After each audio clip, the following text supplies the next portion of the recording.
what we are going to take a look at is the ideal gas law, and that gas law is pressure times volume equals number of moles times a constant times the temperature. And I want to define a few variables real quick so that you can figure out how to use this, and then we're going to work another practice problem.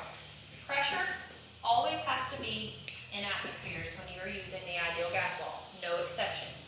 Volume always has to be in liters, no exceptions. N is the number of moles, no exceptions. R, lucky for you, it's actually the ideal gas constant. You don't even have to know what the units are, you just have to know the numerical value. And it is 0.0821, no exceptions. And then T is temperature in Kelvin. And again, that temperature always has to be in Kelvin. So now that we know what the ideal gas law looks like, we're going to work an example together so that we can figure out how to use this. And we are going to take a look at page 393, problem number 69. I'm going to read it to you first. And it says, suppose that 3.11 moles of carbon dioxide is at a pressure of 0.820 atmospheres and a temperature of 39 degrees Celsius. What is the volume of the sample in liters? So ultimately, I am solving for this volume right here. But I noticed that I was given a temperature in degrees Celsius, so I'm immediately going to convert that so I don't get my numbers mixed up.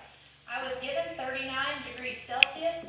I'm just going to add 273 to that to get my Kelvin, and that is going to give me 312 Kelvin. So now I can plug in my variables and figure out how to solve this. And I told you I'm solving for volume, so I want to get that volume by itself.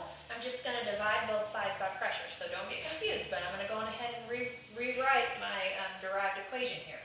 And volume is equal to nRT divided by P. Okay? So when I plug in those variables, I know that I was told I have 3.11 moles of the CO2 gas. R is always 0.0821. My temperature is 312 Kelvin. And I divide all of that by my pressure, and I was given a pressure value of 0.820 atmospheres.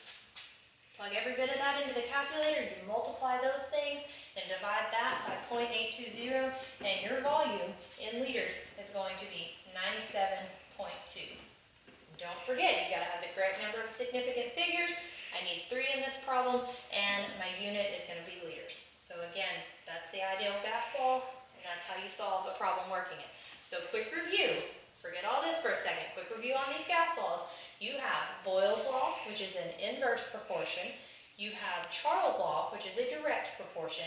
You have Gay-Lussac's law, which is a direct proportion. You've got the combined gas law, which combines these top 3 gas laws. And you also have the ideal gas law. Don't forget, as long as your pressure units match in these 4 laws, you're good. And as long as your volume units match in these 4 laws, you're good. Your temperature has to be in Kelvin. When you make it to the ideal gas law, your pressure has to be in atmospheres, your volume has to be in liters.